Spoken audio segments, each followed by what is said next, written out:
need to reserve space for our solar equipment on the side of the house nearest the meter. The two pieces of equipment are the inverter or combiner box and the AC disconnect.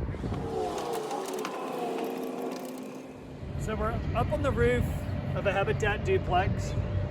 This is a good example of a solar-ready roof. We have a plumbing vent that's pushed off not less than 3 feet from the edge of the roof.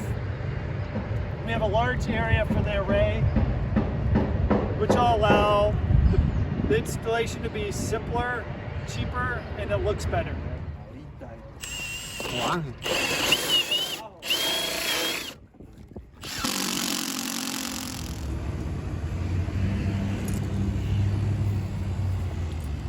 2 feet is enough.